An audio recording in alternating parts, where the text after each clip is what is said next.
Today is Tuesday, December 10th, 2019. Coming up on Roland Martin Unfiltered, the House of Representatives holding Donald Trump accountable for trying to ask a foreign government to interfere in a U.S. election by investigating one of his rivals.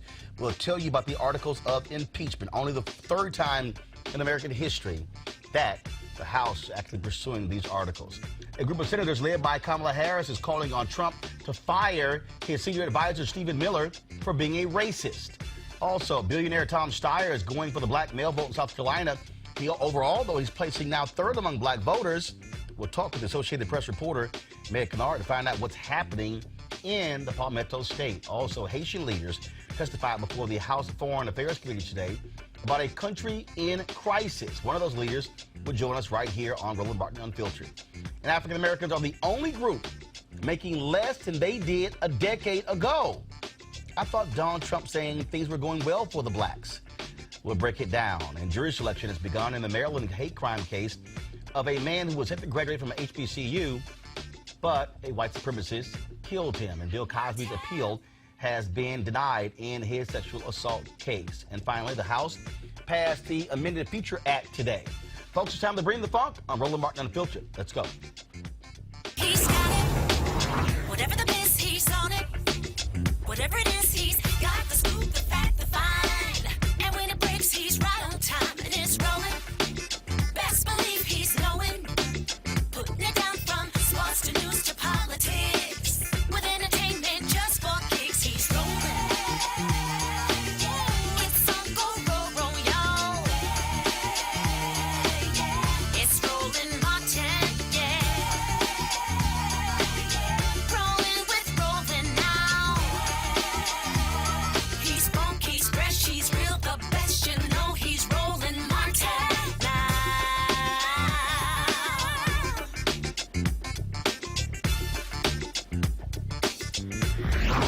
Martin.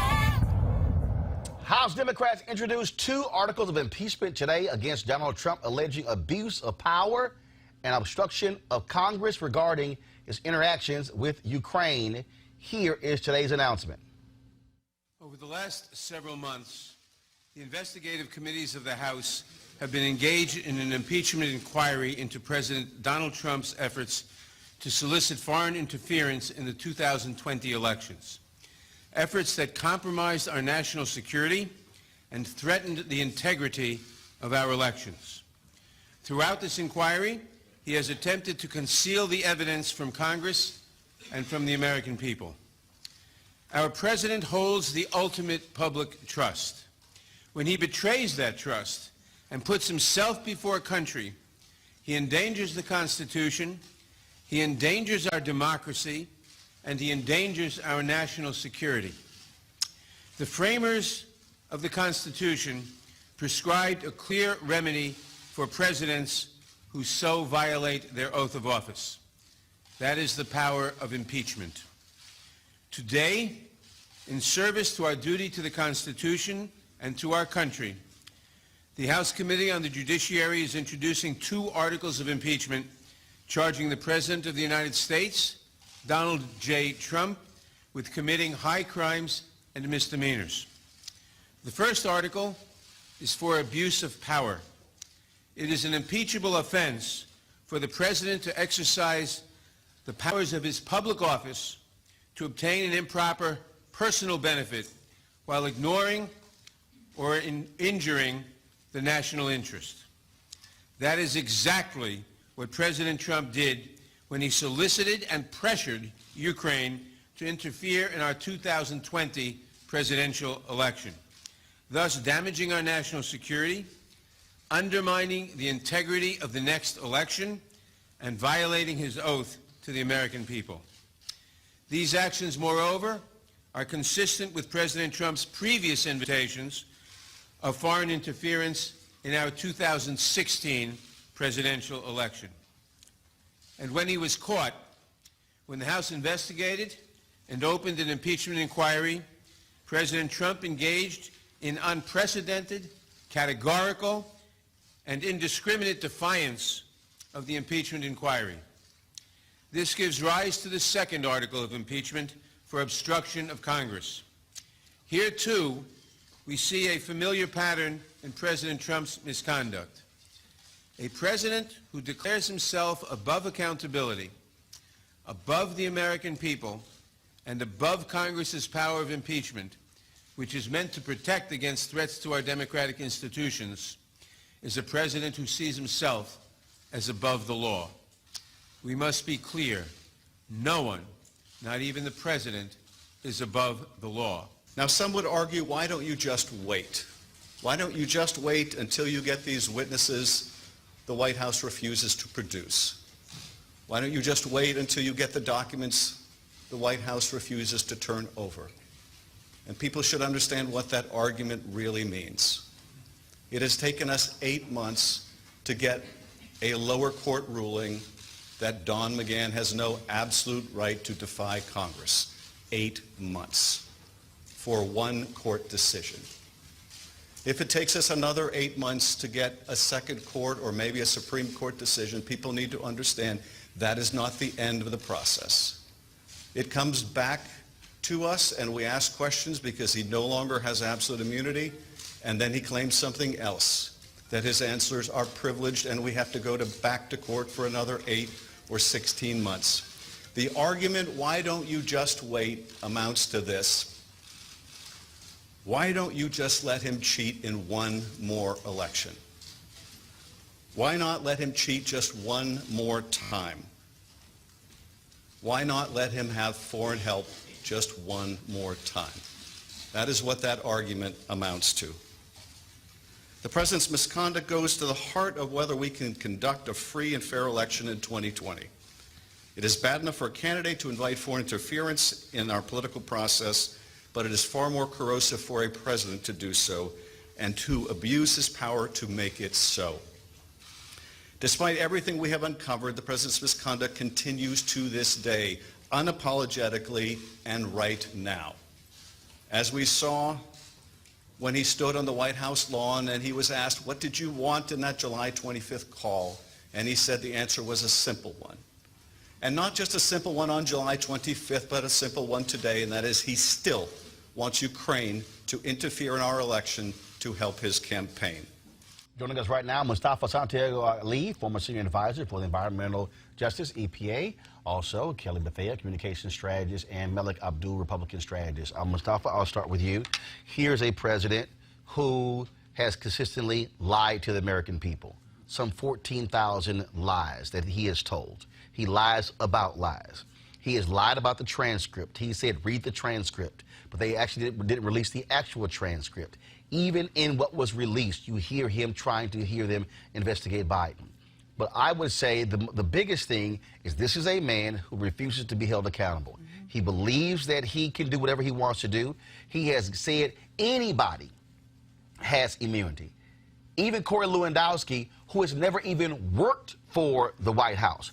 I don't know how you can exert a privilege for somebody who's never even worked for your administration. He has refused to comply any subpoenas with Congress on any issue, not just Ukraine, not just Russia, but not just when it comes to taxes, on anything. What he has basically said is, y'all have absolutely no right to question me whatsoever. Democrats have no choice but to hold this man accountable. Yeah, it's a gangster mentality. It's a privilege mentality. It's all those things wrapped up where, you know, and that's the reason they're hitting him now with obstruction of Congress and the abuse of power. And, you know, what's amazing, Roland, is that I spent 24 years in federal service. I engage with folks in and outside of our country. And if myself or anyone else had participated in this type of behavior, we would have been fired. You know, when we ran the grant programs and the contracts, and if I had reached over to somebody who was expecting to get paid for something and said, you know what, I need you to do me a favor, I would have been fired. And these are the types of things that folks need to really be focusing on, because if you were an everyday person, this would not be acceptable. So you are the leader of our country. There's no way that this should ever be acceptable. Kelly, he has said repeatedly, I can do what I want to do. Donald Trump does not believe that the congressional, Congress, that they should oversee anything that he does. Yeah, so I think I touched on this a little bit last week, in that in order for our government to work, all three branches of government actually have to respect each other. And right now, the executive branch is just not respecting the other two branches of government, which is why it's a mess. The reason why these articles of impeachment were administered, as opposed to the other things that we've been hearing for the past, 2-3 months, quid pro quo, obstruction, things of that nature, I think it was more along the line, the reasoning was more along the lines of what can we prove now without, further interference from the White House, a branch of government that is not respecting the legislation. I also want people to remember that this is an indictment. We still have another step to go regarding the Senate, and that's when, honestly, the determining factor as to whether he's actually going to be removed from office is going to be coming from the Senate. So impeachment articles, great first step, but I'm anticipating some more hurdles down the line, especially when it comes on the Senate side. Melik, how can the Trump administration call this process unconstitutional when it's literally written in the Constitution? Well, second question, how can you completely ignore Congress on any issue to say, we will ignore any subpoena, I will extend executive privilege to cover anybody, including folks who have never even worked for the government. And so therefore, Congress, you have absolutely no right. The law even says that, if Congress requests the taxes, the tax returns of any American, the IRS turn them over. Trump says, not me, I'm above the law. So at what point does he get the message that he is not above the law? Well, I don't think that, Trump can say, and we all can say, people who support him, we can say whatever we want about what the Constitution allows. This is a constitutional process. It shouldn't be any surprise that the president is critical of a process that's critical or investigating him. I think that... No, but he says it's totally unconstitutional. Well, of course, Trump is going to say things like that. So he's lying. Well, Trump is going to say things like that, and he will No, always I'm say asking you, like is that. he, when Donald Trump says... It's not, from everything that I've read, that there is nothing unconstitutional about this process. Right, because it's constitutional. I mean, the Constitution allows for it lays out a process where a president can be impeached, and if impeached, it goes for trial in the Senate. I mean, it's right there in the document. Yeah, it does.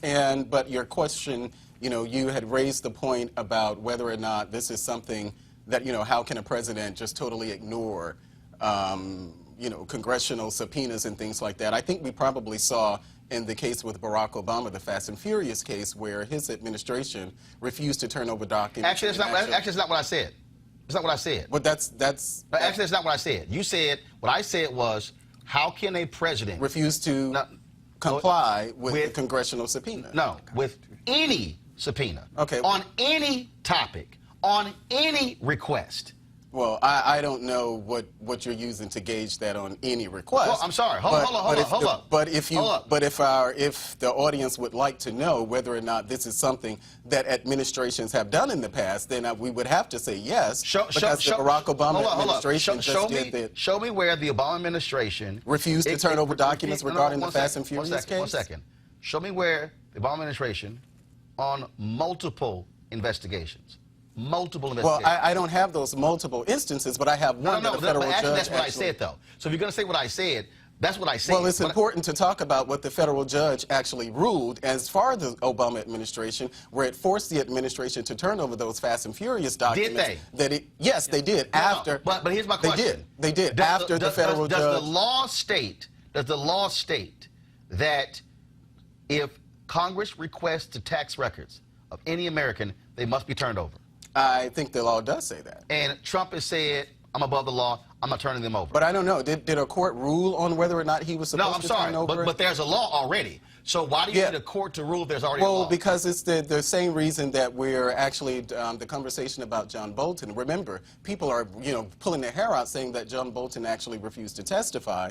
What John Bolton said, what he asked was, he asked a federal judge to issue a ruling on whether or not he could testify, and that's where we are now. So what they're trying to do is say, fine, a federal judge must tell us we must. So basically what they're saying is, we want a federal judge to tell us we must comply with the law. Well, isn't that what they have the right to do? I think that's actually what. Even though the law is already the law. If you remember what Jonathan Turley was referring to last week, and he was talking about the process, the White House, they have every right to go to the court to get clarification on this issue of executive privilege. So you're saying that in the case of executive privilege, how can the White House assert executive privilege for somebody who's never even worked for the White House? Well, the federal judge who issued the ruling on McGahn, No. McGahn was a White House counsel. Right. I'm talking about Corey Lewandowski, who has never worked for the White House. How can Donald Trump assert that I can extend privilege to anybody? Well, I don't know. What he's literally saying is that if if you get called to Congress, if you get called before Congress, and about a conversation you had with Trump, Trump is saying, no, executive privilege. Well, Corey Lewandowski wasn't connected to this case, so No.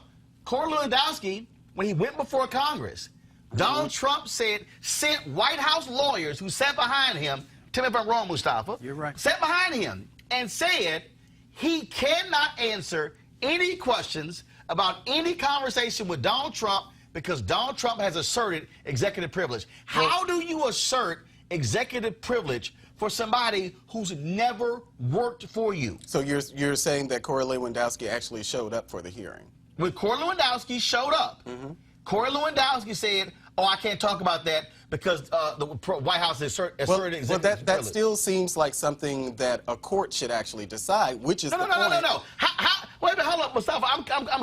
How does a court decide that, oh, this applies when he's never worked for the White House? Okay, but my point still about when I was mentioning Don McGahn, what the court ruled is that the Trump administration does not have blanket immunity. No. But it's my whole point. I get that one point about Corey Lewandowski. You go into court for a guy who worked for you is one thing. But to assert executive privilege, Mustafa, they didn't go to court who on never Corey even worked for you shows you how thuggish they are in terms of we don't have to answer jack. We will do what we want to do. Right. This is unprecedented. I mean, in the 5 presidents that I worked for before, no one ever tried anything like this, and that's the reason that they're finding themselves in the situation that they are. Now, the point is that the folks in the Senate have to actually do the right thing, and we, the people, have to get engaged in this process. I'm still amazed that we have marches for everything. We have marches for the environment, which is important. We have marches for gun violence, which is important. We've got to have people out here actually marching for our democracy, and there should be millions of people in the street when this moves to the Senate to say that we are going to hold you accountable if you do not do the right thing. And that's how we hold them accountable in the White House for this rogue administration. And I don't throw that word around loosely, based upon the actions that they've been moving forward on and how they've been approaching the law. They have no respect for the law. Right. Well, now they'll try and utilize the law. Kelly, and that's the real deal here. They don't have respect for the law. No. To sit here in the middle of this whole deal, and it is undeniable that they wanted Ukraine and held up this relief, this money to Ukraine, to investigate the Bidens, and to have Trump's thuggish lawyer, Rudy Giuliani, still going to Ukraine. He's there now, isn't he? I mean, bottom line is, they don't care.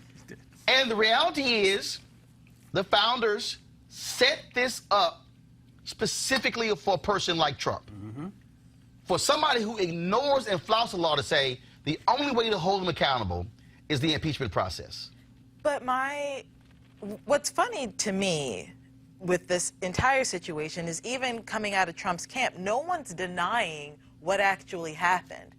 No one in his camp is saying that phone call didn't exist. No one in his camp is saying any of those things. They're just like, so what? Right. So what? So, and to Melik's point regarding the Obama administration and Fast and Furious, even with that whole debacle, the Obama administration still abided by the law. Yes, they exercised their right to go to a court. Keep in mind, Obama was a constitutional lawyer before he became president. He's a constitutional law professor. Like, his entire career outside of community organizing was, you know, rooted in constitutional law. So he knew what he was doing. And there was a question regarding whether that was constitutional, that he had to overturn it. Whether that ruling was, you know, good or not is debatable, but the fact of the matter is he still listened to the court, and after the court gave their ruling, he did what the court said to do. Right. So again, back to my earlier point of 3 branches of government respecting each other in order for this democracy to work. The Obama administration did that, regardless of whether, you know, you feel like he made mistakes in his administration. He still abided by the law, and he upheld the Constitution thoroughly through all 8 years of his presidency. Well, what Obama did, yes, Obama did, his administration did turn over those documents, but he did that, I think it was probably about after 3 years, which is when the federal judge made the ruling, forcing them to turn over the documents. So yes, the Obama administration did turn over those documents years after Congress had subpoenaed them. Because that's how long it took for a ruling to come so, down. Which connects to my point that I'm making, that the Trump administration, they had every right. But the court said, hand over the documents. So I asked this question real simple. Years down the road, this is real simple. Did Donald Trump ask Ukraine to investigate Joe Biden? It sounds like he did. And there was nothing perfect about the call. And was that wrong? Yeah. And why are Republicans, though, unwilling to own up to that? Why do they act like it's no big deal? Is it wrong for a president to ask a foreign entity for help in investigating a political rival? Yes, it is.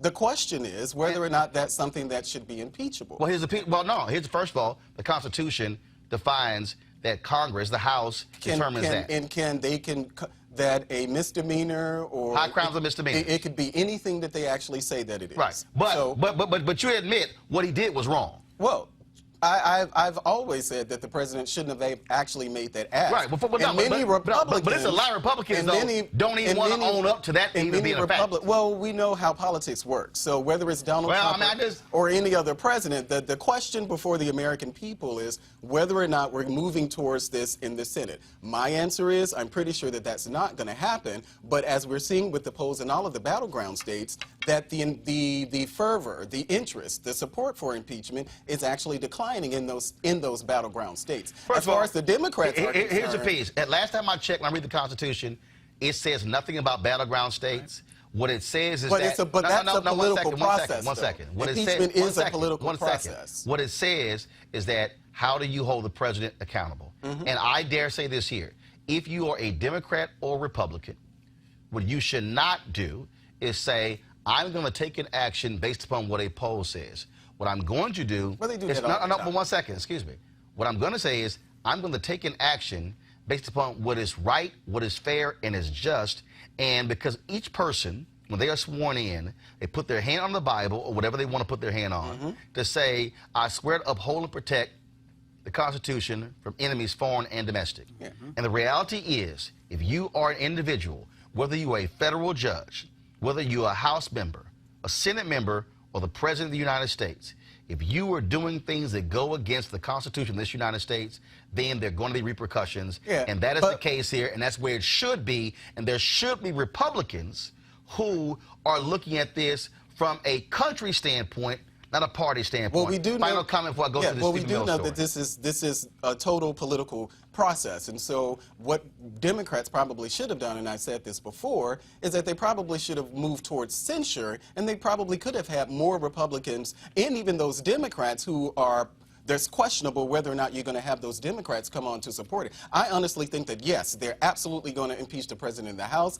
That has been the plan since day one, before he even took office, of making him a one-term president. And so as far as the party, the Democratic Party, and you know, catering to that base who wants Trump to be kicked out of office, I think that they've got it. This is a slam dunk for them. Mustafa, go ahead. I was just going to say, let's remember when President Obama came in and leadership on the Senate side said we're going to do everything we can to stop him and to make sure that he is a On the night of his inauguration. president. Yes. That wasn't on the night of his inauguration. Actually, it was. No, it wasn't. We've been through this they on your said show it. before. But they did Actually, say it was. We've been through this on your show before, Actually, Roland, it and was. that's just factually So it was the next incorrect. day? That was. I think that probably was referring to. Was it September? It was the fall of that No, actually, year. it was, No, it just wasn't, Roland. Kelly, your final It just comment. wasn't.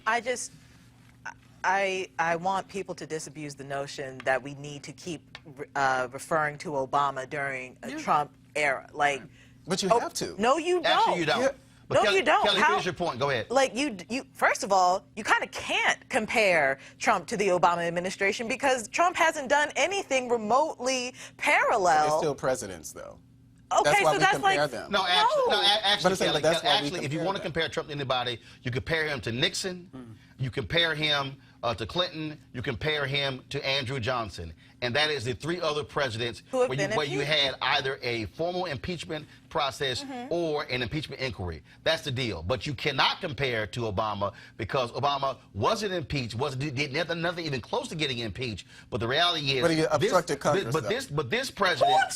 Okay. It's nonsense. Finish your Well, Kelly, so- first, well, Kelly, facts finish don't your lie. point. Finish your point, Kelly. Facts don't lie. Kelly, finish your point. Trump is not Obama. We are not in the era of Obama anymore, unfortunately. We're not even in an era of Obama that we actually will be proud of at the end of the day. We are in a Trump era. And like you said, we can't compare him to Obama because Obama never did anything to this level that rose to the level of impeachment. Trump has. Obama didn't obstruct Congress. Trump did. Yes, Obama didn't go over to Ukraine. That's what a and judge said. No, Go ahead and finish. no. Go ahead and finish. Obama didn't do any of the things that Republicans are denying that Trump actually did. So we can't draw those parallels because they don't exist. That's my point. All right, folks, I want to go to this next story. Senator Kamala Harris led 26 of her colleagues in a letter sent to Donald Trump demanding the immediate removal of Stephen Miller from his position as a White House senior advisor. The letter reads, "Dear Mr. President, we write to demand the immediate removal of Stephen Miller as your advisor. Recent reports confirm that he advanced white nationalist, anti-immigrant ideologies, continuing to employ him as a senior architect of your immigration policies ensures that those policies discriminate against individuals of color to advance white nationalist ideals. He must be removed." According to over 900 recently published emails dated March 4th, 2015 to June 27, 2016, Mr. Miller, who was an aide to Senator Jeff Sessions at the time, actively pressured editors and writers at far-right website Breitbart to publish white nationalist articles. He drew his source material from known far-right websites peddling conspiracy theories, including VDare and InfoWars. When Pope Francis called for the United States to welcome immigrants, Mr. Miller proposed a story on the Camp of the Saints, an overwhelmingly racist white genocide-themed novel detailing an immigrant invasion designed to wipe out the white race. The book dehumanizes immigrants by, among other things, painting them as physically grotesque. It is simply appalling that a senior advisor to the president advanced parallels between this book and contemporary events. Alarmingly, this was not an isolated incident. Rather, it is just one of a myriad highly disturbing communications. After a white nationalist killed 9 African Americans during Bible study at the Emmanuel African Methodist Episcopal Church in Charleston, South Carolina, Mr. Miller sought to protect Confederate iconography by targeting online shopping platforms that stopped selling Confederate flags. His emails regularly utilize verbiage commonly associated with the white nationalist movement, including the phrases Great Replacement and New America. Mr. Miller's demonstrable white nationalist ideology has been directly translated into your administration's policies, which have been widely criticized for systematically targeting communities of color. The Muslim ban targeted individuals of color and caused chaos at U.S. airports around the country, wreaking havoc on the lives of countless individuals and families. The family separation policy tore children from their families, resulting in widely reported mistreatment and human rights abuses of immigrants in detention facilities nationwide. The rescission of Deferred Action for Childhood Arrivals, DACA, has thrown the lives of hundreds of thousands of dreamers into chaos and instability. Mr. Miller has also reportedly advanced your administration's efforts to slash refugee admissions, limit asylum access for vulnerable populations, prevent extensions of temporary protected status to those granted safety from humanitarian crisis abroad, and disqualify immigrants who use public resources from receiving certain immigration benefits. And there are other issues that are in this email. So, Melik, the fact that these emails show Stephen Miller quoting white supremacist journals, is it time for him to go? I doubt very seriously that the Trump administration will listen to anything. That's not what I asked you. I'm asking you your position, not them. Is it time for Stephen Miller to go, based upon the revelation of these emails showing his white nationalist ties language and what he used? Well, this is now the third time that we've had this discussion on your show, and my response is pretty much the same, is that Stephen Miller will have to answer for those comments himself. No, I'm asking you. I'm asking you, as somebody who was a Republican. I would have been... The emails, first of all, the it has emails... nothing, well, my response has nothing to do with whether or not I'm a Republican. No, I'm asking you a question. I would say the same thing Melik, if I let me were ask a again. Democrat. Melik, do you believe that based upon the email Stephen Miller sent, where he is quoting white nationalist websites, white nationalist books, that he should remain as senior advisor to Donald Trump? Based on that one specific incident, no. But I do believe that... But it's 900 specific incidents. But I do believe... There were 900 emails, Melik. So how is it one incident? Well, if I were allowed to finish, you probably would have heard. No, but you said one incident. Well, I said based on that one incident, I would say no. But I do believe that Stephen Miller has been a distraction, much like Rudy Giuliani. I believe that he's been a distraction to the president, and it's a very good likelihood that he will not make it a second term. Okay, but I'm asking you again for the third time. Do you believe, based upon and I said based on revelations of these 900 emails, that he should be dismissed as senior advisor to Trump? And to repeat myself, I said based on that one incident alone, no. What one incident? What one incident are you just... There are 900 emails, Melik. But we're talking about the emails that... That's not one incident. Well, if you sent 900 emails, that's 900 incidents. I think that there are a culmination of things that Stephen Miller has done that have been a distraction to the president. I'm asking you for the fourth time. Not just the 900. Do you believe that... So do you want me to agree with 900 instances of it? It's either yes or no. Do you believe that Stephen Miller should be dismissed as senior advisor to Trump? Yes or no? And as I said, based on this incident where we're talking about the emails, no. I mean, Kelly, that's not a secret. Kelly.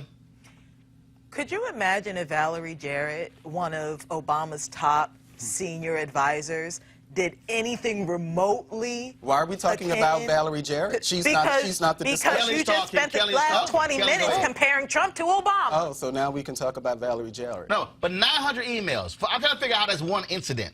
900 emails where he is quoting white nationalist websites. He's using white nationalist language. And he's talking about that particular book. That ain't one incident. It's 900, and 900 of those incidents were woven into policies that Trump has executed, policies that Miller either has conceptualized with Trump or influenced Trump on.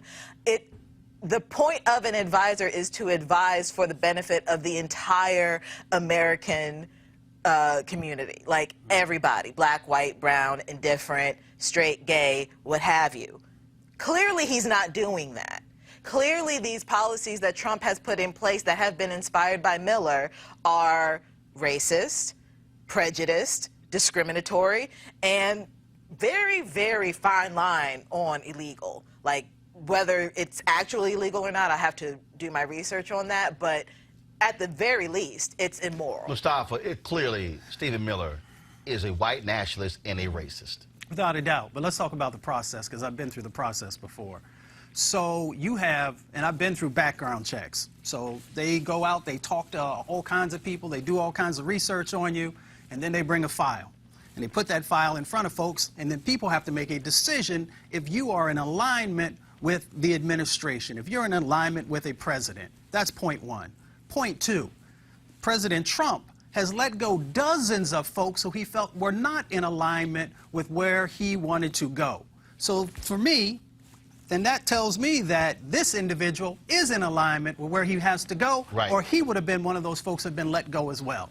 Right. And that's Donald Trump saying, I'm perfectly fine with a senior advisor quoting white nationalist publications, white nationalist books, using white nationalist language. Like, Well, silence speaks. yeah, well- That's the thing. Silence is loud. And when you, as president, are not chastising your senior advisor over 900 emails that are clearly racist, that says something about you. We don't know the conversation that he's actually having with We Steve. know nothing. Is he still That's employed the there? We don't know point. the Is he still conversation. employed there? Well, Here's I the just- piece. If okay, he's still so employed there, I'll clearly just Trump's cool so with it. clearly I don't get to finish my points No, because you guys but no, just but jump in no, you're gonna finish your to what- point, to but what is I'm it- saying. But if I ask you, can't Bellick, get the point I'll out, ask you, though. Bellick, is Stephen Miller still there? Yeah, he's Is he still employed there? Yeah, he still is. Yeah, but I we thought don't. so. But we don't know the conversations that Donald Trump has had with Stephen Miller. We simply don't know that. But what I am happy. Has Donald Trump, But what I I am. ask you, has Donald Trump come out and condemned these emails? No, not Has that Donald I, Trump not that I has know Donald of. Trump come out and said what Stephen Miller wrote was wrong? Not that I know of. Has Donald Trump come out and say it was wrong for Stephen Miller to Not pressure that I know Breitbart? of. And I don't. And thought so. I don't expect him to actually make. But he one. fired his chief of staff, who was actually getting him on the But straight and narrow. The he point fired is, the people who the point actually is that do something. we can have to our try and issues with we preserve can have the our integrity of that issues with Stephen administration. Miller. We can have our issues with Stephen Miller. We can think that he's the white supremacist king. That's fine. Okay. But as far as what this administration has been delivering on behalf of black people, I'm actually satisfied with that. So Stephen Wow. Miller can do whatever he wants to do. Wow. So, but the so you're number perfectly of fine with a racist, a white supremacist being in the White House as long as what? You well, think it's something happens? it's an entire administration that we're talking about here, not one specific Gotcha. person. All and right. and the We can Trump unpack that. administration has been delivering on behalf of black people, Yeah. even with Stephen Right. Miller there. Right. Now, those are actual facts that we Right. can document. Right. I know it doesn't fit with your politics. No, actually, but those are actually they're facts not that we can delivering. document. They're not delivering. Well, yes, they are. Actually, they're not. Well, they are. They're not. You just don't think that No, they no, are. actually they're not, Well, you because just I've don't- actually broken it down. You just but, well, of course, but I again, know but that you've again, broken though, it down. what you're trying to do, No, I'm what just is telling what you you've about done the facts of beforehand. the administration. You want to chase the rabbit down the That's foxhole not- and get that's away not- from Stephen Miller being a white supremacist. And what I've said And about the reality is Stephen that's Miller, what he is. you don't accept it, and of course you're going to go on to some It's other what he subject. is. But It's he what may he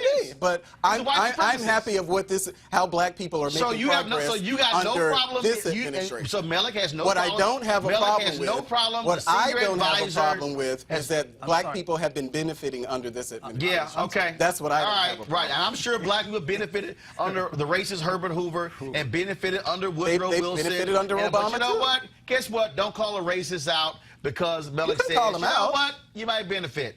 All right, folks, let's talk about what's happening in South Carolina. On his visit to Columbia, South Carolina, billionaire presidential candidate Tom Steyer singled out a target audience, black men. This is what he had to say. 75% of African Americans are in favor of reparations. Reparations for slavery and reparations for that which has come after slavery. All of those things that have kept us as a second-class position, second-class citizenship, and unequal justice, unequal wealth, and all. A lot of candidates have shied away from the last period of time. So what we would like to know from you, sir, is how do you stand on the issue of reparations? So let me start by giving a simple answer, which is I'm for reparations. And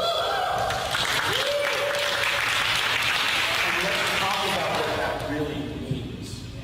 Because in the United States, we've never really been willing to face the truth, as John says, not just of the hundreds of years of enslavement. We've never really been willing to face the truth about the 100 years of Jim Crow. And so that there's a history here that's been denial of the truth for literally 400 years. So when I think, look, I started the need to impeach movement because I believe Mr. Trump is a bad man. I think he's a criminal. And I think... So the reason I'm running for president is this reason. We have a broken government in Washington, D.C. You know, and my opinion is the reason we have a broken government is the corporations want it. if you look at the problems we're having, somebody is profiting from. We think it's terrible, but somebody's making a ton of money. You guys are paying really high drug prices to somebody. They like it. You know, if you look at this gun violence issue, but the NRA is run by the gun manufacturers. They funnel the money through the NRA, and that's why we can't get any kind of gun, sensible gun safety legislation. It's, if you look at climate change, it's an issue that I've worried about for over a decade and worked on and fought the oil companies on and beat them and fought the utilities on it and beat them. But there's a reason we're not dealing with this. We can have cheaper energy, we can be healthier, we can create millions of good paying jobs in every community in the United States, but it's bad for oil companies and natural gas companies and coal companies, and they are winning. First, why did you choose Clinton College today? Well, I think that we wanted to be an HBCU. And I think that we were trying to have a place where representatives from the African American community in North and South Carolina could come. I think I'm a progressive who's traveled this country full time for 7 years, talking to Americans the way I did tonight. So that's completely different. Also, he's a failed businessman. He's a fake businessman. Actually, I'm a successful businessman. It's completely different. One of the reasons I think I should be the candidate is I think in order to win, we're going to have to take Trump on and show him for the fake he was as a businessman and the fake he is as the president. That his supposed economic successes were actually huge failures, that he's a fraud, and that we have to take him down. And I'm the person who has, by far, the most experience in business and international business and economics in terms of all the candidates. All right, folks, joining me right now is Meg Kennard. She's the AP politics reporter. Meg, glad to have you here in South Carolina. First of all, today, Steyer unveiled his HBCU plan, $125 billion. But the big issue is that he's actually running third among African Americans. What is happening in South Carolina? Hey, Roland, it's always good to be with you. It does seem that Tom Steyer is starting to resonate with voters here in South Carolina. As you well know, as your viewers well know, this is the first place in the primary calendar where black voters really have a significant voice. They comprise most of the Democratic electorate here. So, Tom Steyer's been on TV for months at this point, well before he even became an official candidate. He's been running his need to impeach TV ads. And when I go out and I'm asking voters, hey, who are in your top three? And if they mention Tom Steyer, a lot of the time they're telling me, I've been seeing him on TV for a long time. And now he's coming to South Carolina and he's speaking to issues that matter to me. He's talking about economic justice. He's talking about climate change and how there are issues going on with that in their communities. So what I hear from voters is they're interested in learning more about Tom Steyer. Let's keep in mind, no one poll is going to tell us exactly what's going to happen. But there's a survey that came out recently that shows Tom Steyer polling third here in South Carolina with numbers among black voters that are higher than many of the other candidates who've been in this race for much longer have ever attained, more than Cory Booker and Kamala Harris put together among black voters. But the difference here is that what you say at the outset, it's money. Tom Steyer poured some $10 to $12 million of his own money into national ads saying impeach Trump. Then he gets in the race, and he is now of course, he would be leading if Michael Bloomberg had not jumped in. But he has spent more than $50 million on TV ads. At the end of the day, he's inundating people. I saw one story where in Iowa and New Hampshire, they actually were getting sick of his ads because they were running so many. He is committed to spending, I think the last number I saw is up to $100 million of his own money on TV ads and on these digital ads that people are seeing everywhere. I think he's spent more than twice some of his closest competitors when it comes to television, and certainly millions more on digital advertising. So you're right, there has been an influx in the market of all these Tom Steyer ads that other candidates simply can't afford. A lot of that does come from being able to spend his own money and to spend it how he wants. But it certainly seems that at least some of the voters I talked to, what he's saying, they like it and they want to know some more.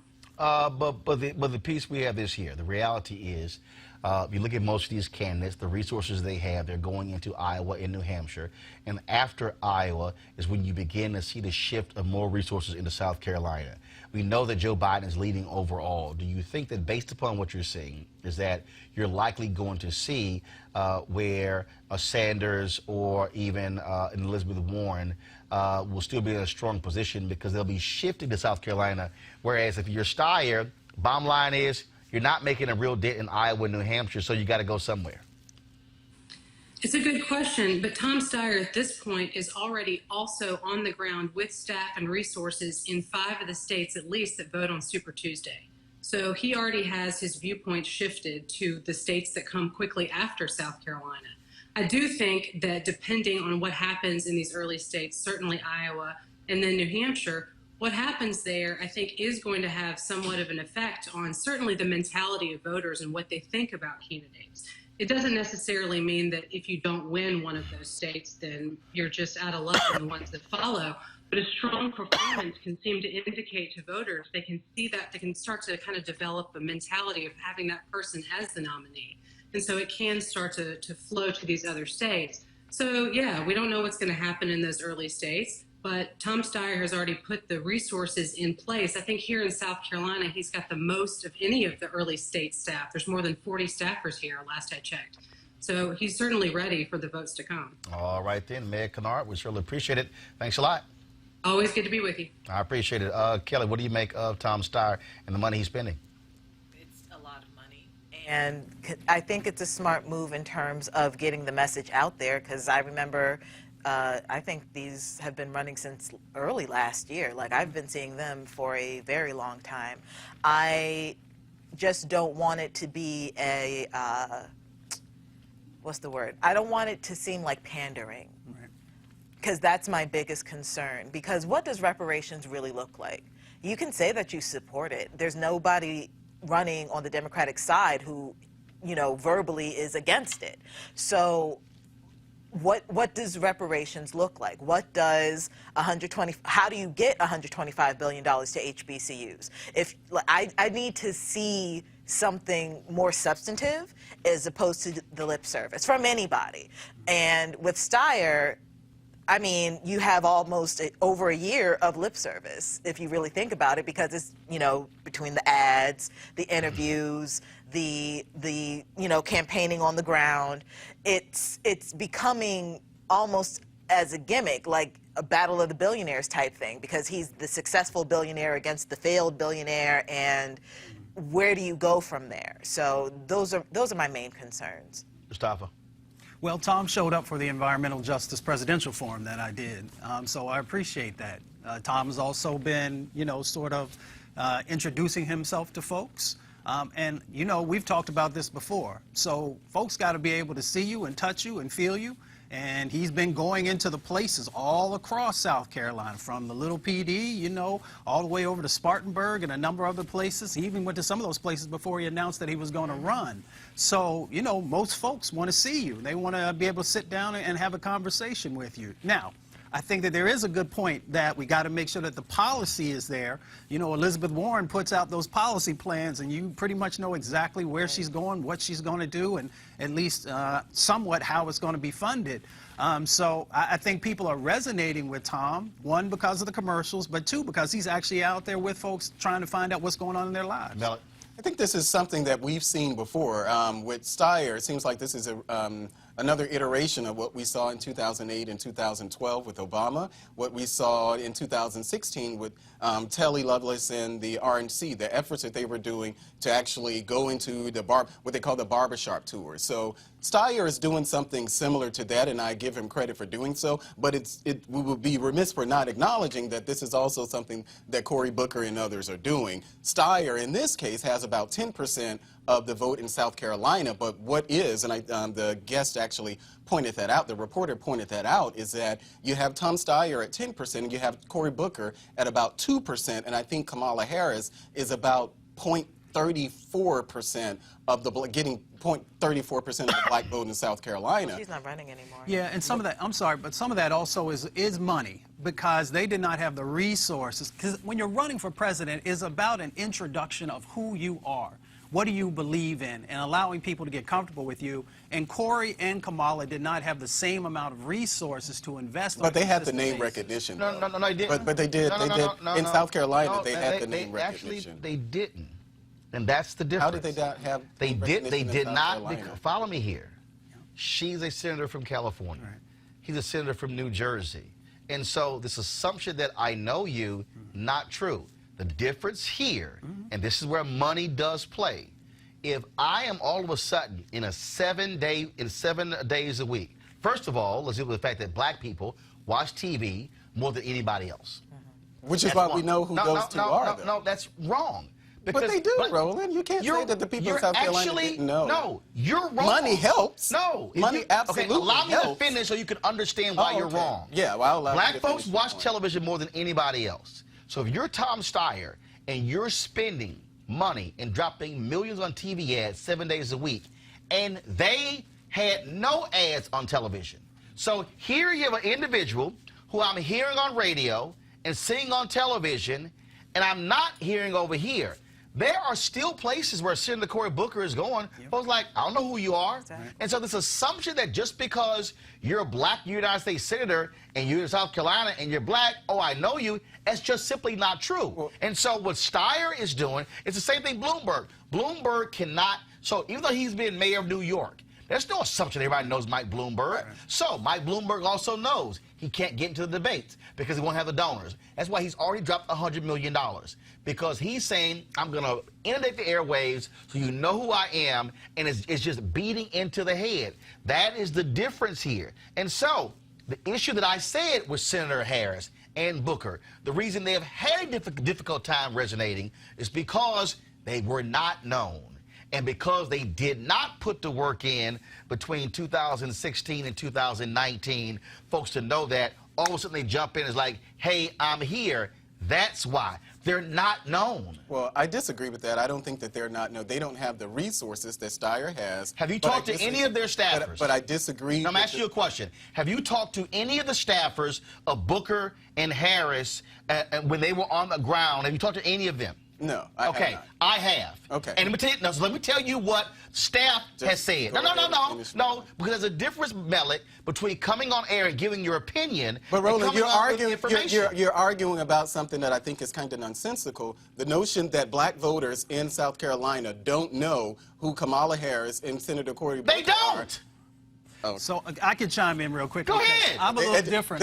That's different. That's different from having a money argument. No, and they don't. To flood. If you actually talk to the people who work on their campaigns, they will tell you what I'm saying is correct because they're the ones introducing them. Go ahead, Mustafa. I spend a huge amount of time, brother, all across the country and especially in the South, and I'm having real conversations with Mrs. Ramirez and Mr. Johnson, and what they say is that it's not that they don't like Cory or Kamala, it was that they did not yet know them, and they're looking for opportunities to know. I think that's a different argument about knowing them as far as their policies or anything like that. But the person, they absolutely know who Cory Booker in general, and Kamala Harris. of course they know the name, but until you actually introduce your policies or something, of course they're not going to know everything about that. And let me just quickly say, both Cory and Kamala both have excellent policies, and they both would have would have made great presidents, depending on how this all turns out. Bottom line is, when you run for president, it comes down to money.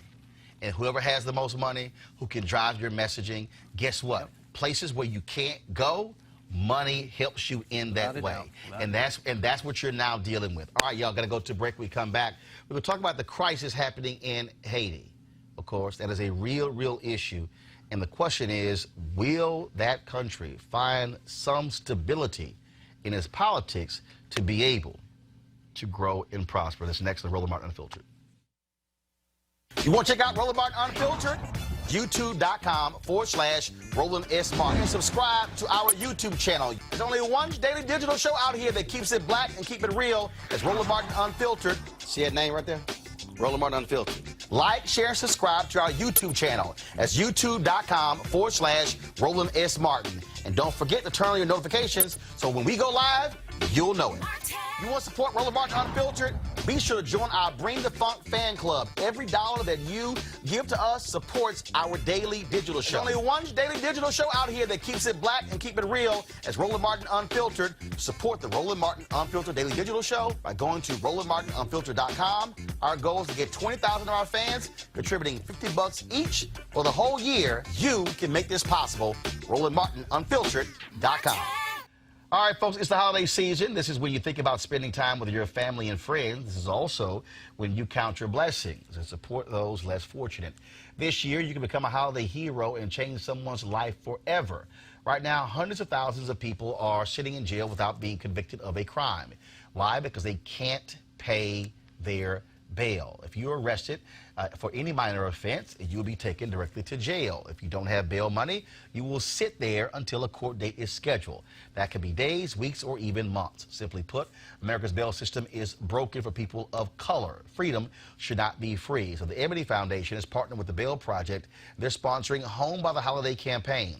The goal is to get 1,000 people bailed out of jail by the end of the year. A donation from you can change someone's life tomorrow. So what they want you to do is simply go to Home. Well, first of all, you can donate $25, $50 or more to the Ebony Foundation. So go to homebytheholiday.com. It's homebytheholiday.com for you to help somebody get out of jail and be with their loved ones for this Christmas season. All right, folks, let's talk about Haiti, of course, an embattled country that is right off American shores. Haitian leaders came to D.C. today to speak to the House Committee on Foreign Affairs about the crisis in the country. Here's a look at some of the testimony. Are there any leaders of the opposition that you could name, and could you speak to how a transitional government could actually, how do we ensure that that doesn't contribute to the chaos and actually does get Haiti on a pathway to peace? I think the first way would be to ensure that civil society play a really strong role instead of dealing with the crisis as a crisis between the president and the opposition, because the youth, the people from the accountability movement, we don't believe that all those politicians who want the president to resign are actually fit to replace him or to be in charge of the country. We want to take the process really seriously and have a vetting. We don't want any corrupt official, whether it's from the opposition or from the government party, to be in place. And we think that society, the youth, the petrol challengers has to play a key role if we want to move forward and avoid chaos. We don't want chaos. We don't want opponents to just replace the president. It's not about taking power and just keep minding their own business. It's about changing our country. It's about doing something new. It's about finally taking Haiti away from this mess, if I can say it this way. I'm in a position of trying to determine what should we do? What should I do as a member of the United States Congress, and the policies that we put forward and the money that we want to invest it, where should we do it? Where should we put it? Is it the right thing? Is it the wrong thing? So I got a minute to go. Did I have anyone to answer those questions? Mr. Erickson. Sure. I think that one, very important role for Congress could be to go to Haiti soon and really assess the situation. Regarding the question of the Haitian National Police, I think ultimately civilian security in Haiti is going to depend on national police, right? We don't want the army to come back. But I do think that this requires more in-depth examination by Congress, either members of this committee or others who may be interested to investigate this. Thank you. Oh, and just to add to that, I think it's very important. You were saying what we should invest in. I think we should invest in local governance, strengthening local institutions. I think that is one of the best ways to move forward, to really strengthen Haitians and really also work with the grassroots civil society organizations and really build them up to be able to be those actors of change, those political champions that can really help move Haiti forward. Joining us right now is Pastor Gary Theodot of the Haiti Democracy Project. Pastor, glad to have you here. A lot of folks, let's just be honest, in this country have not spent time focused on this issue, Pastor. We think of Haiti, and frankly, the only time folks think about this country is when you talk about we talk about earthquakes. And so from your vantage point, what should this country be doing? when it comes to what's happening in Haiti? Thank you, and I want to thank you for the invitation, and I'm pleased to be with you in this program tonight to talk about Haiti again. Like you just said, people have talked and heard about Haiti in only in negative ways.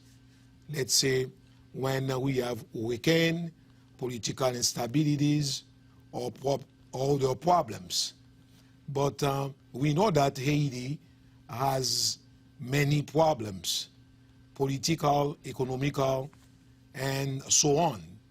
But we as people from Haiti, Haitian all over, we are seeking, we are asking, and also we are trying to get some help from our neighbors, from our partners, to help us to build the country after so many years of political instabilities. But let's say the last 4 years. I'm just saying the last 4 years. Yes. How many prime ministers have you had?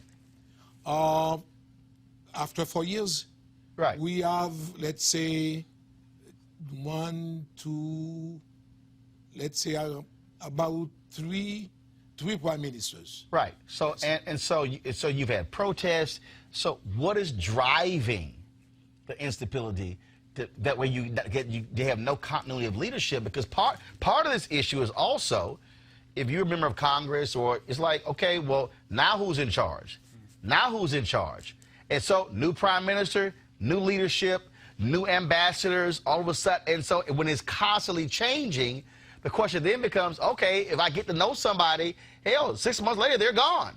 Correct. The point is that, all right, we have trying to build up a democracy system there, but people are not really ready for the democratic system. Because of what? We have a culture of not really accepting that we are losing. Let's say we had an election 2 years ago, 2016. We have an elected president, Mr. Jovenel Moïse, who was elected by the people. Only 2 years in power.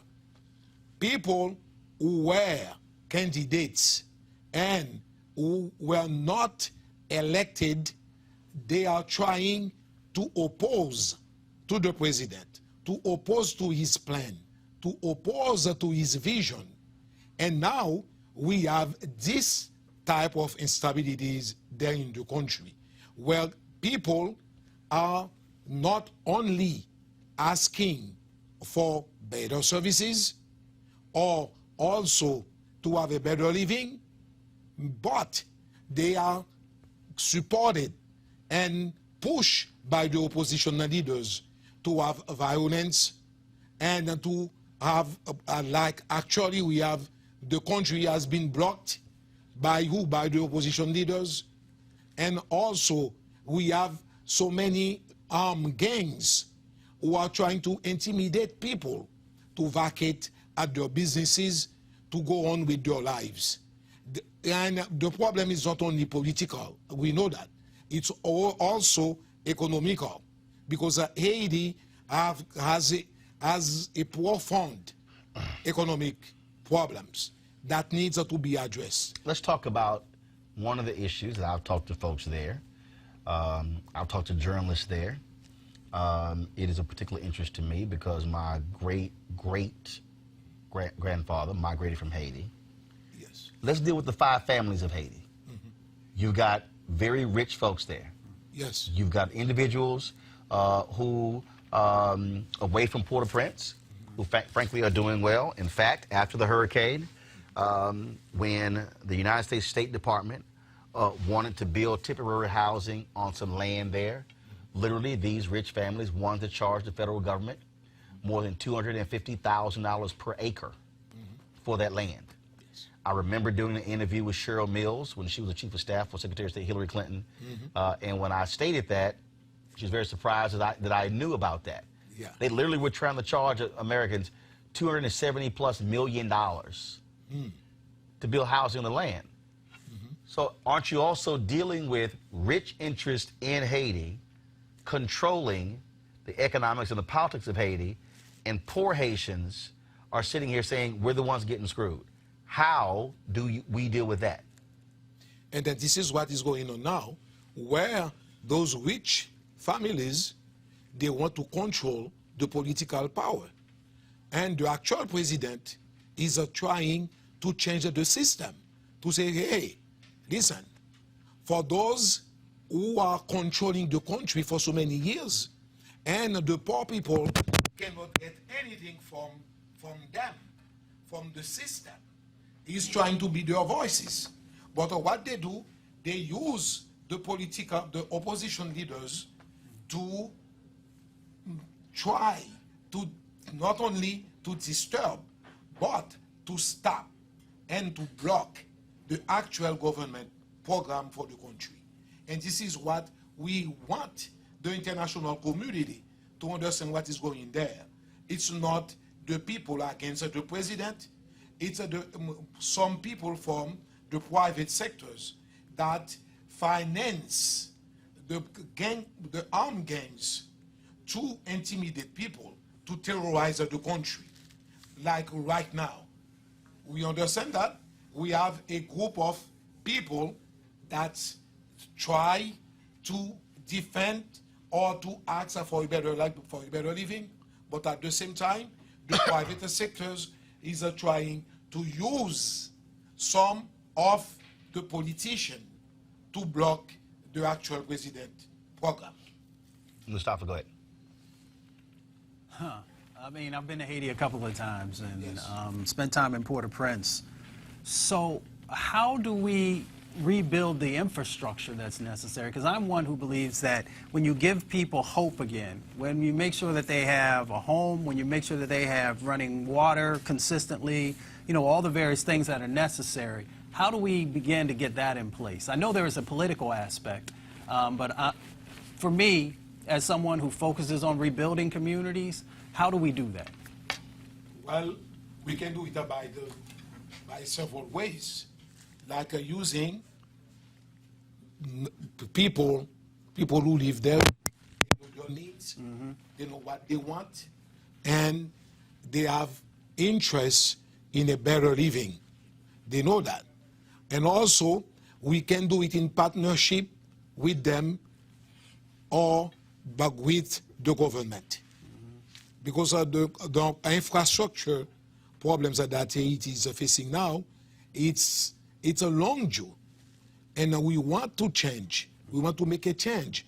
But the point is, with these political instabilities, we cannot do anything. And this is what we are trying to help the international community to understand. The political instabilities affect the country's economic health. We cannot make any progress with the political instabilities. And this group of people who are trying to block what the actual president is trying to do for the best of our country, they don't want anything good, or they don't want to stay out of power. They want to control the country while they are not doing anything for the well-being of the people. Jacqueline Charles is a friend of mine. She was a NABJ Journalist of the Year. She wrote this piece. Go to my iPad, please. She wrote this piece in May 15th, 2019. Says, dozens brutally killed, raped in Haiti massacre. Police say even young children were not spared. That is the La Saline massacre. 50 people who were killed, and Haitian officials were implicated. And so, and the citizens there still demanding justice. Okay. I just came from Haiti. I live in Boston, and I know what I'm trying to say. People have been talking about the La Saline massacre. Officials are involved in that. they cannot prove it. One. And also, we heard it this morning with those two people from Haiti, Mr. Pierre L'Espérance and Mrs. Douillon. They were talking about massacre in Nassaline. But the point is, we have armed gangs, and they are fighting to each other. So you have armed gangs, but do you have a Haitian military combating the gangs, and what, the gangs are overrunning the military?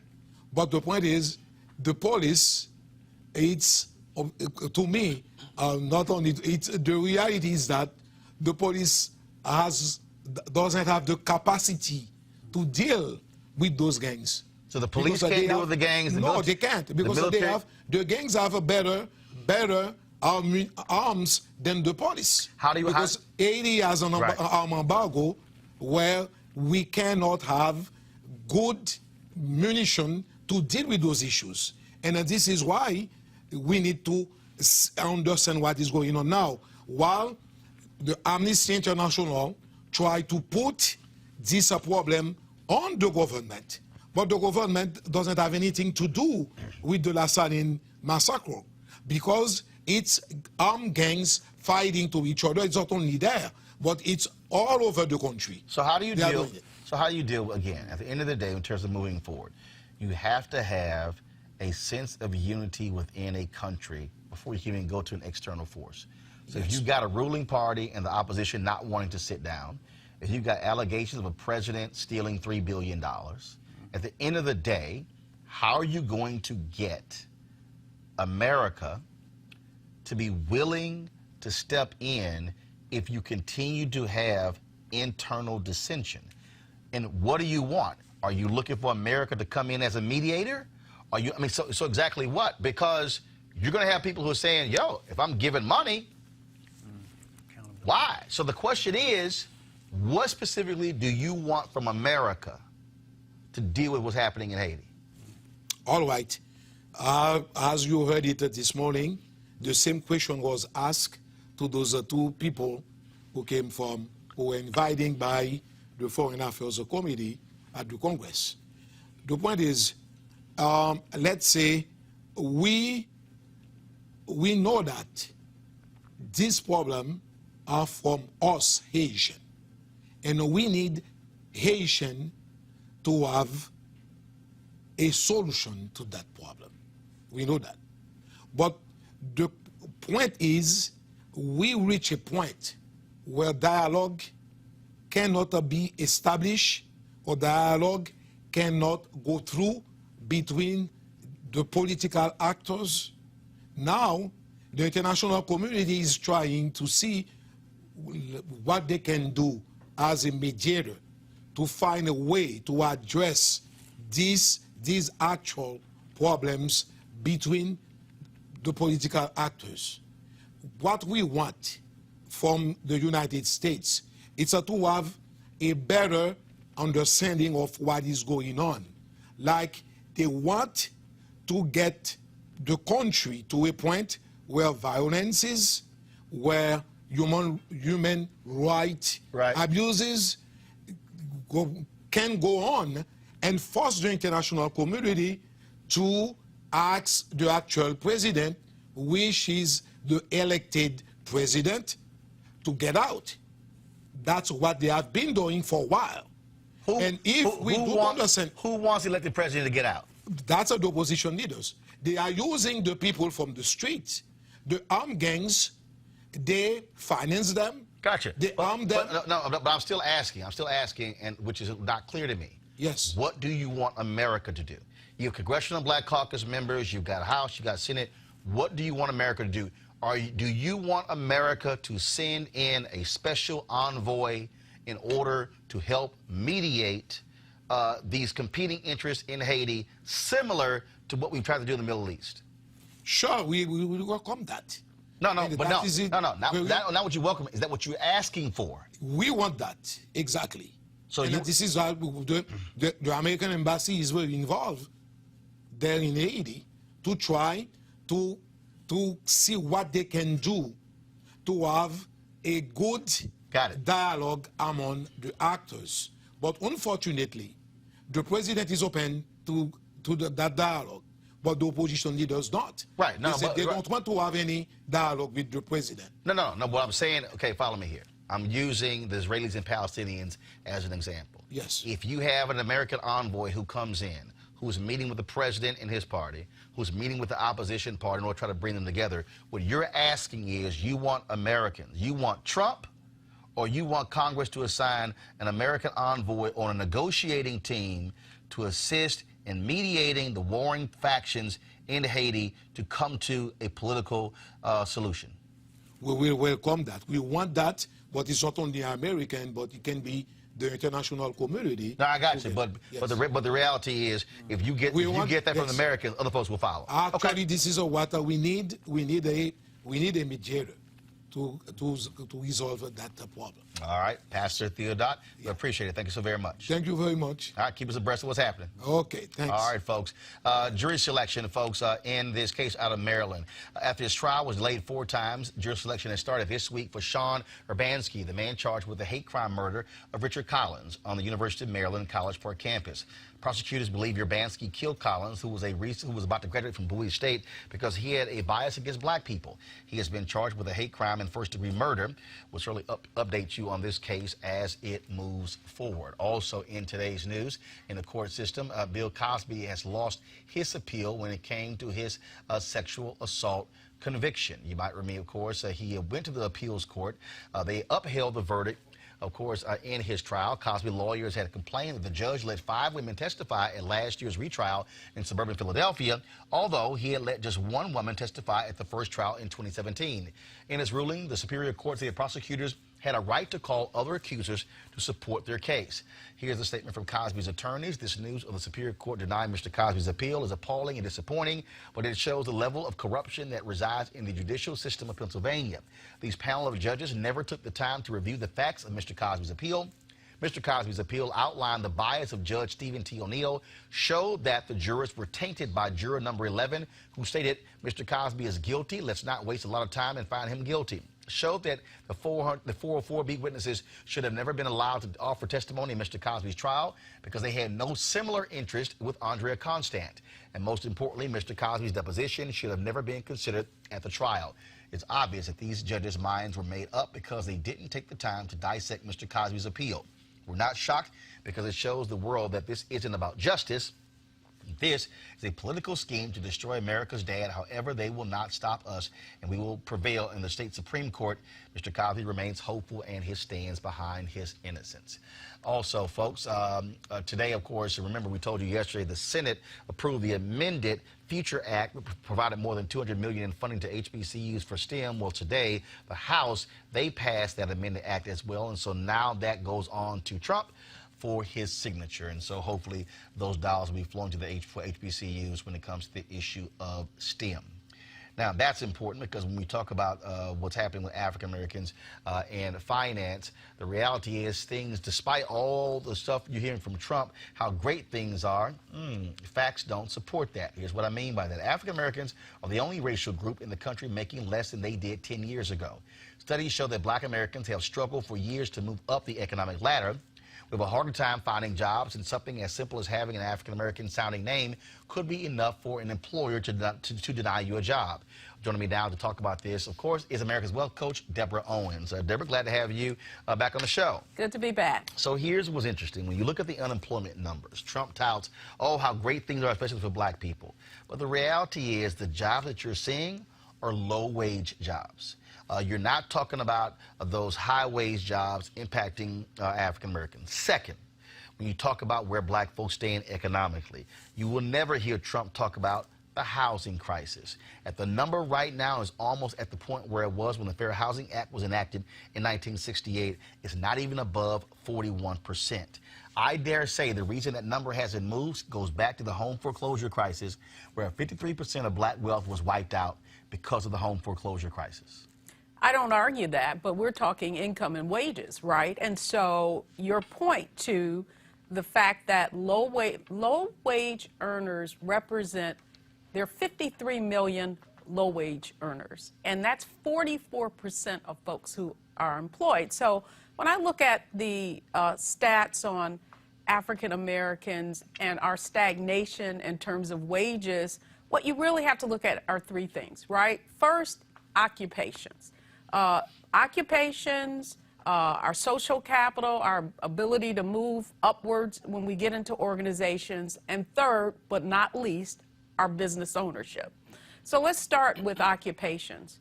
The fact is that our highest participation for African Americans is office and administrative support. It's about almost 14%.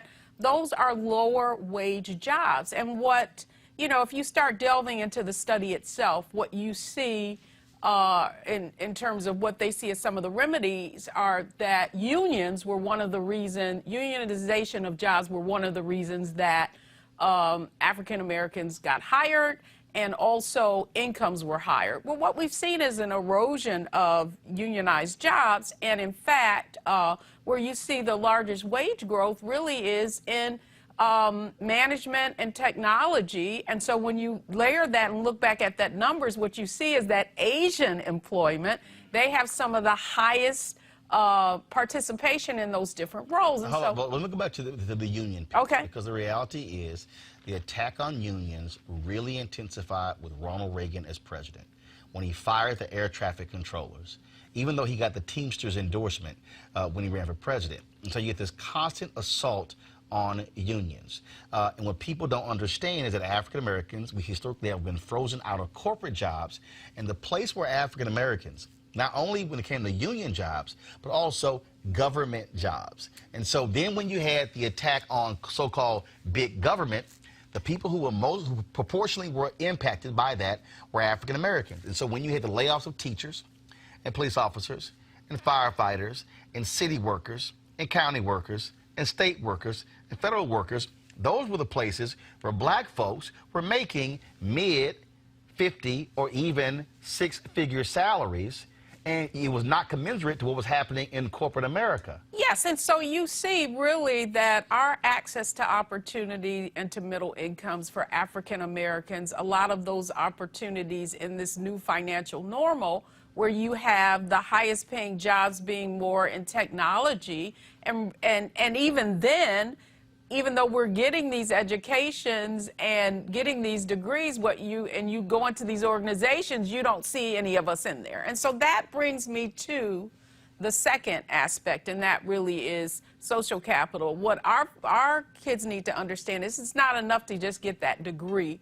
You really have to understand how to be strategic when you get into these organizations and really figure out ways in which you can succeed. However, the point I really want to make is we are the ones we've been waiting for.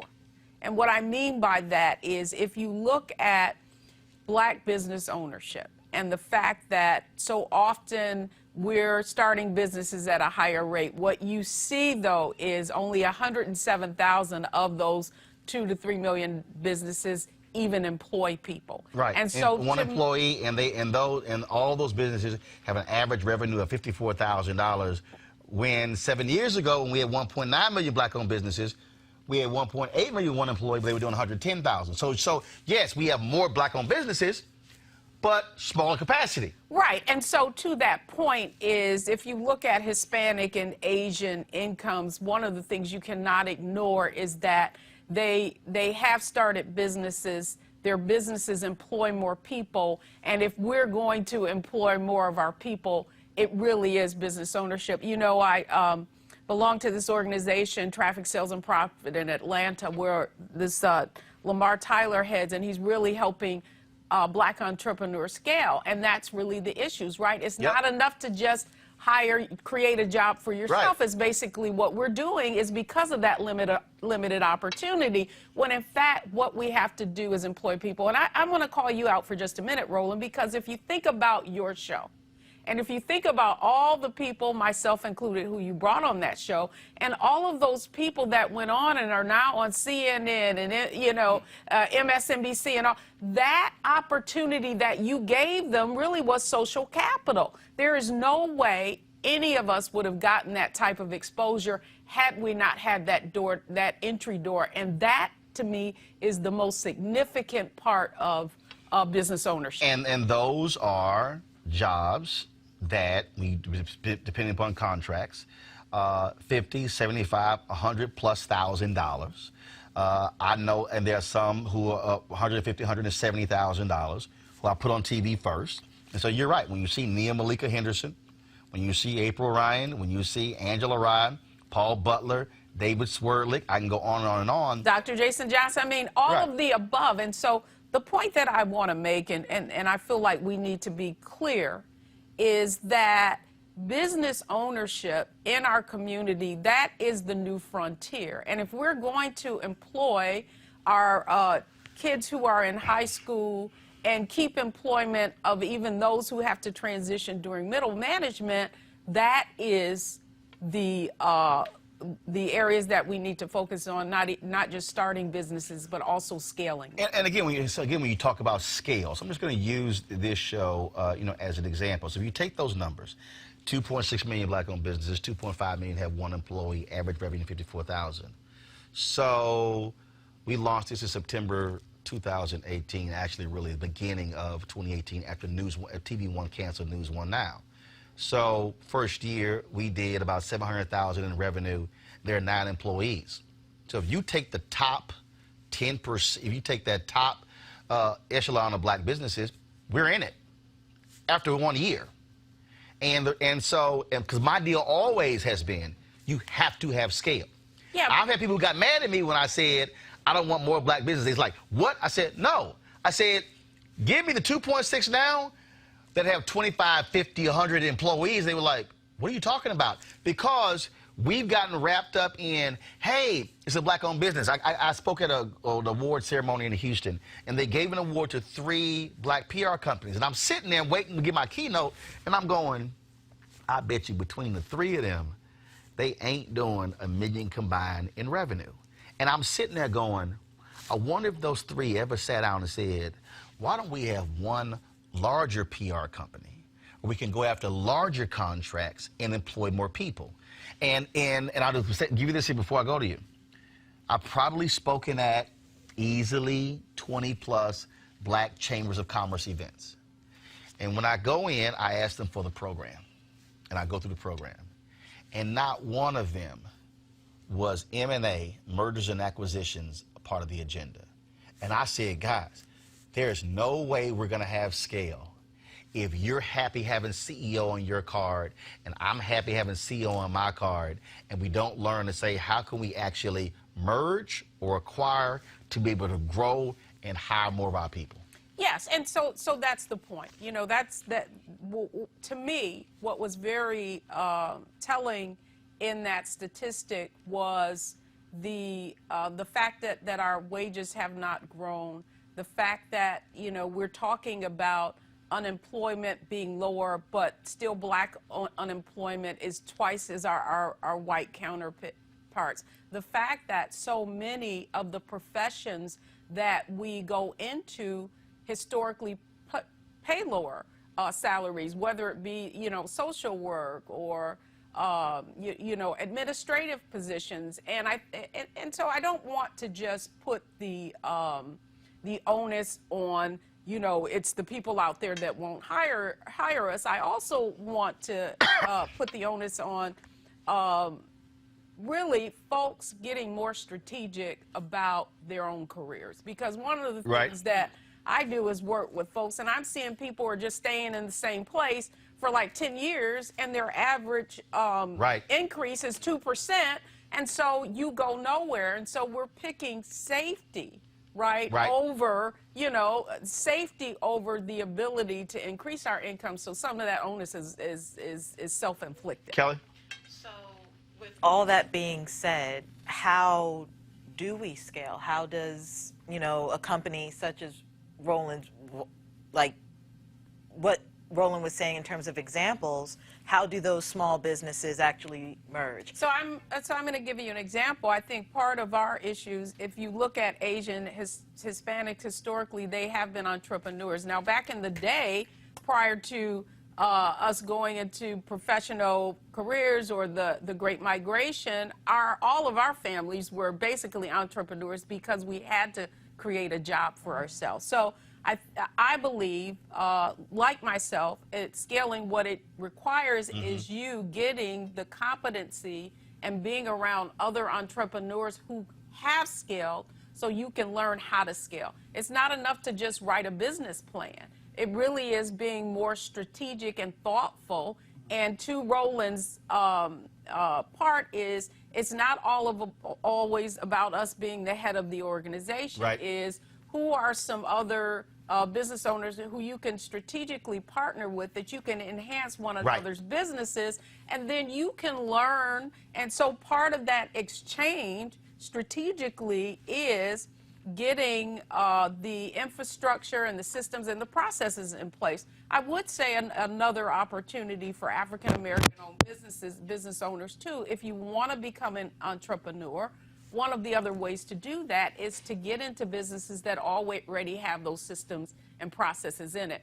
So rather if it's franchises, and in fact, there are a number of businesses that are business owners are retiring. So what are some businesses in your community that you can already go in, I don't want to say apprentice, but work perhaps for a lower salary, knowing that eventually you're going to succeed, and that really gives you the opportunity to be more successful because they already have runway and cash flow. And before I go to Malik, here's the other piece. In our families, all right, you got to also make a decision and say, how do I pick up what's already existing? So, for instance, when I think about Robert Abbott, when he founded the Chicago Defender, he knew he was going to be retiring, so he tapped his nephew. I'm going to teach you, John Sinestack, take this over when I'm gone. My grandmother had a catering business for some 40 years. Me and my brother, my family, we took over the business. All were owners, and then he took the business and still owns it. And so now it's like, now you have a second generation business. So what you also need is you need some family members to say, hey, you built a second generation business. I need to study or focus in that area to take it over when it's time for you to go. Same for me. It doesn't make sense for me to have this capacity to build this and not have a niece or a nephew say, man, I better learn all this media stuff, because guess what? This is a business that I could potentially take over in the next 10 years. And when you talk about Asians and Latinos, that's also one of the issues. Part of the problem, we got a lot of black-owned businesses where the next generation is like, okay, I don't want to do that. And so all of that capacity has been built, all of that knowledge, all that expertise, and then they're either sell to somebody else, or frankly, they shut it down when a person retires or passes away, and now you're restarting versus building on top of what they already did. So what you just defined, Roland, is wealth, right? It transfers from generation to generation, and what is happening in our community is everybody is starting out from scratch. We're recreating the wheel every generation. We've got to, it's just like making a scratch cake, like you got to put all the ingredients in. When in fact, if we had those systems and processes in already, it makes for a much smoother transition, a much smoother runway, and then the ability to continue to scale. Malik? And I think your point about people becoming complacent, if you will, in their jobs, I think that's a really good point, and we do need to focus on retraining some of those people. I use myself as an example. I'm currently taking IT classes, something I never considered before, never considered having a career, but you have places like D.C. that I think is doing a pretty good job as that, whether it's through the apprenticeship program or this young guy, Raymond Bell, who has the Hope Project. And what the Hope Project does, it actually trains formerly incarcerated individuals, people who don't have those may not have employable skills to enter into the workforce, and so he's actually creating opportunities for that. And I think that the more that cities are able to replicate systems like that, I think we need an all hands on deck approach to it. And I think that's something that if other cities actually start doing themselves, this is something that can actually change the trajectory for many lives, because many of these jobs are actually middle class jobs. But I also think, Deborah, to your point, is mindset. Tied with that, because we talk about safe. The reality is, if we really want to be honest, many of us have been raised by black grandparents and baby, Don't you Got lose that good job good government because job. they're thinking in terms of job, as opposed to no, if there's an opportunity, so that's also where risk comes in. That's right. And fortune really favors the folks who are more ambitious and innovative. And so the mindset is huge. And in fact, it has hindered our ability. So to your point, Roland, when you look at the transition that we've made over these 2 decades, right, it's very difficult for someone to come out of high school and earn a $50K, which is something that you could do in Detroit 20, 30 years ago. Yep. However, what happened, and technology, artificial intelligence, all of that is going to continue to compress, right, the number of opportunities that are available. That automation, all of that. Absolutely. So if you are not, the people that, because the other statistic that I didn't see shown in that report was Nielsen did a study on, and they talk about that one of the fastest growing segments, not the largest, but the fastest growing segment for African American are those with incomes over 150K. So the question is, what do they know that other people don't? And what I would submit to you is that ability to be very dynamic, to understand that we're in a volatile economy, and that you have to constantly be willing to shift. You know, you may have, my husband went to school to be a journalist. He became an anchor, reporter. That's how we all know each other. And yet now he's VP of communications for an advertising agency doing crisis communications, right? So you have to be willing, right, to look at what your skill set is and transition and go where the opportunities are. And so to your point, we do have to be more strategic. Mustafa? Well, some people talk about personal responsibility. I'm glad that we're talking about family responsibility. I know in my family, the young kids, 10, 11, 12 years old, they're engaged in the family business. But I'm also curious about our major organizations. What role do you see them playing? Our churches, our mosque, synagogue, and also our fraternities and sororities and the other sort of civic organizations. What role do you see them playing? So I'm glad you brought that up, because I think that is an untapped resource, something that we can use for social capital. I think our organizations, whether it be the Divine Nine, whether it be our churches, that's where our community is. And so we have to be much more strategic about how we're pooling our resources and also how we're preparing ourselves. I mean, there's in many churches what is going on is that there are those career counseling, there are financial boot camps and those sorts of things. But I think the next frontier really is pooling our resources together so that we can go in and buy franchises. We can give the access to capital that is so needed, as I'm sure Roland can speak on, in order for you to be able to scale your business. Because that's the other point, getting access to, even though you have revenue coming in, you still have to be able to hire people. Right. So you need a line of credit and cash flow in order to be able to grow. And I would say this here, when you talk about the family piece, beginning to have those conversations like that and do what we used to do, which also Asians and Latinos do, where if you're in a family unit where you say we're going to pool our resources, and then with dollars raised to help this one person open that particular franchise, and guess what? We can all employ each other. I mean, the bottom line is this here. You take any business, okay, you have to go hire people. So if I own a business, common sense says if I got family members, I would rather pay a family member for a service who has the skill set, because that's the person who I know better than anybody else. Well, it's interesting, though, because it goes back to mindset. Right, and and if we want to be honest, what I would say is that in many of our families there is a lack of trust, and that lack of trust, as I see it, is simply based on ignorance, right? So lack of trust in our families, which then extends to a lack of trust overall among black people. I mean, I can tell you, and I got no problem saying it because I've said it before. Look, before we launched this show, I went to every major black media company, and I said, I'm about to do something that none of you are doing. Here's an opportunity for us to partner. You already have infrastructure in terms of sales team, in terms of office space. So we can do a deal where I handle the show aspect, you handle the HR, back-end stuff along those lines. We also do revenue split, and I take your pick, and I talk to all of them. No response, or not interested. And I'm sitting here going, now I'm sitting here looking at them and I'm going, you don't have what I'm talking about. So guess what? NBC launched a streaming news service. Fox launched Fox Nation.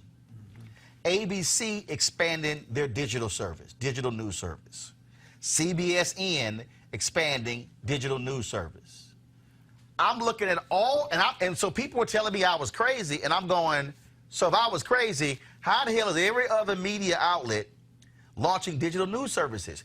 And I literally could not get, and still cannot, Deborah, get black media owners to say, let's partner. And one of them was like, you know what, I don't really told someone else, I don't want to deal with big personalities and egos. I'd rather just own the whole thing and pay somebody. And I'm going, that ain't gonna happen if you got somebody who's built a personal brand who doesn't want to just have a job, but who also wants to be an owner too. Well, yeah, but then, okay, so let's get back to mindset again, right? What you're really, you're taking the path less traveled, and let's be honest, so much of the investments and the strategy and the growth, the lack of it in our community around innovation really is risk aversion, right? If you look at from an investment standpoint, most of our assets are in fixed income investments, CDs, government, anything that's guaranteed where we're not going to lose our principal. And in fact, what we don't realize in doing so, there's risk in taking no risk at all. Right, but the thing for me is, and again, as somebody who's always been a futurist, if you will, in terms of this industry, 2005, I'm at a media fellowship at Cal Berkeley, and Evan Williams comes in, and he's teaching us about this new podcasting platform he's launching, Odeo, okay? This is the same Evan Williams who later becomes a co-founder of Twitter. And so I come back to Chicago Defender, and I launched audio podcast in 2005. 2006, we launched a video podcast. So come 2016, 17, everybody's like, podcast. I was like, yeah, I kind of did that 12 years ago. But I'm at the Defender. Here you got these black millionaires who own the company who are like, what's all this podcast stuff? I said, trust me, if y'all get out of my way and let me do this, I can guarantee you where we're going. Here we are in 2019, and they're trying to do stuff that I was doing in 2005. And so part of the other issue, this is the final issue I want you to speak on, Deborah. Part of the other issue with these black-owned companies is you have got to understand that if you don't see around the corner, you're actually guaranteeing your demise. Ebony magazine, this is before I go to you. John Johnson did not believe in the internet. Well, yeah. Did not. He said, I don't want to hear digital stuff. And I'm sitting there going, bruh, this is happening. Final point, go ahead. Okay, so my final point is really this, and that is because of our risk aversion, our lack of exposure, our lack of capital, our lack of safety nets, what is required in our community is much more education, right? And so what I would say to you, even as you're going out here raising capital, that we can't just go get a bunch of people in a room and say, okay, guys, this is what we're doing. Here's the potential. Write me a check for 20, 30, 40, 50,000. In our community, what we have to do is really paint a picture. Yep. And then give some examples Yep. of other businesses who have started at this stage and now are Yep. where they are now. It is a longer... That's one thing that we're doing. Yes, it's Yep. a longer process, but it's necessary because This is in the investment landscape, whether it be private funding, friends and family or whatever. Right. We never had the assets to even be able to get into the front end of the Twitters or the of the world. So we have limited experience. But I want us, though, who have the opportunity now, to seize it and not still try to operate in the early 20th century. Deborah, how can people reach you? People can go to my website, wealthyu.com, sign up for our weekly newsletter, all kinds of tips. If you want to turn your income into wealth, we're the people to see. All right, Deborah, thanks a bunch. Thank you, Roland. All right, folks, don't forget you want to support what we do here, RolandMartinUnfiltered.com, having conversations you're not going to get anywhere else. Go to the website. You can join our Bring the Funk fan club, PayPal, Square, as well as Cash App. Does not matter. Our goal is to get 20,000 of our followers to contribute on average $50 a year, $4.19 a month, 13 cents a day. Trust me, you're not going to get this conversation on MSNBC or CNN or ABC or CBS. This is why we must have black-owned media companies doing that so we can speak to our issues. And so go to RolandMartinUnfiltered.com. All right, folks, I'm going to see you guys tomorrow. I got to go. Have an absolutely great one. Holla!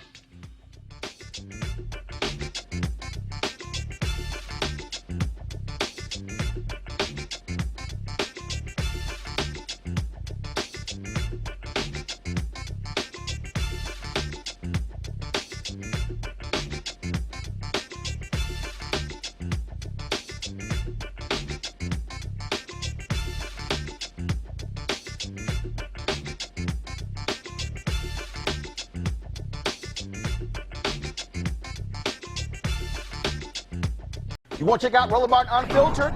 YouTube.com/Roland S. Martin. And subscribe to our YouTube channel. There's only one daily digital show out here that keeps it black and keep it real. It's Roland Martin Unfiltered. See that name right there?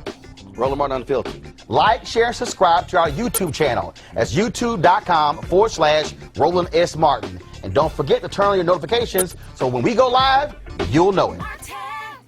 Hey everybody, this is your man Fred Hammond, and you're watching Roland Martin, my man, Unfiltered. Hi, this is Essence Atkins, and you're watching Roland Martin Unfiltered. Hey yo, Peace World, what's going on? It's the Love King of R&B, Raheem Devon, and you're watching Roland Martin Unfiltered. Hi, my name is Brescia Webb, and you're watching Roland Martin Unfiltered. And well, I like a nice filter usually, but we can be unfiltered. What's going on? This is Tobias Trevelyan, and if you're ready, you are listening to and you are watching Roland Martin Unfiltered. What's up? I'm Lance Gross, and you're watching Roland Martin Unfiltered. Hi, this is Cheryl Lee Ralph, and you are watching Roland Martin Unfiltered. I mean, could it be any other way? Really? It's Roland Martin.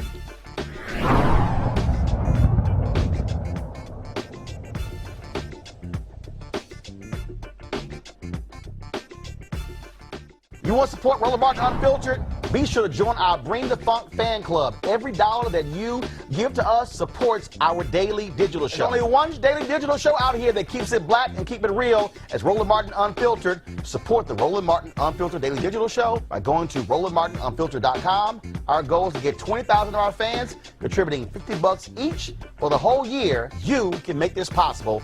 RolandMartinUnfiltered.com.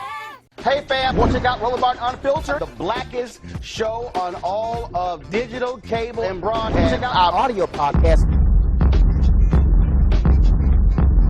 There's only one daily digital show out here that keeps it black and keep it real. It's Roland Martin Unfiltered. Press play.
You want to check out Roland Martin Unfiltered? YouTube.com/Roland S. Martin. And subscribe to our YouTube channel. There's only one daily digital show out here that keeps it black and keep it real. It's Roland Martin Unfiltered. See that name right there? Roland Martin Unfiltered. Like, share, and subscribe to our YouTube channel. That's YouTube.com/Roland S. Martin. And don't forget to turn on your notifications so when we go live, you'll know it. You want to support Roland Martin Unfiltered? Be sure to join our Bring the Funk fan club. Every dollar that you give to us supports our daily digital show. There's only one daily digital show out here that keeps it black and keep it real. It's Roland Martin Unfiltered. Support the Roland Martin Unfiltered daily digital show by going to RolandMartinUnfiltered.com. Our goal is to get 20,000 of our fans contributing $50 each for the whole year. You can make this possible. RolandMartinUnfiltered.com. Hey everybody, this is Sherry Shepherd. You're watching Roland Martin Unfiltered, and while he's doing Unfiltered, I'm practicing the wobble. Yes, I am. Because Roland Martin's the one, he will do it backwards, he will do it on the side. He messes everybody up when he gets into the wobble, because he doesn't know how to do it, so he does it backwards. And it just messes me up every single time. So I'm working on it. I got it. You got Roland Martin. Hi, my name is LaToya Luckett, and you're watching Roland Martin Unfiltered. What's going on, everybody? It's your boy Mac Wiles, and you are watching Roland Martin Unfiltered. What's up, y'all? It's Ryan Destiny, and you're watching Roland Martin Unfiltered. What up, Lana Well, and you are watching Roland Martin Unfiltered.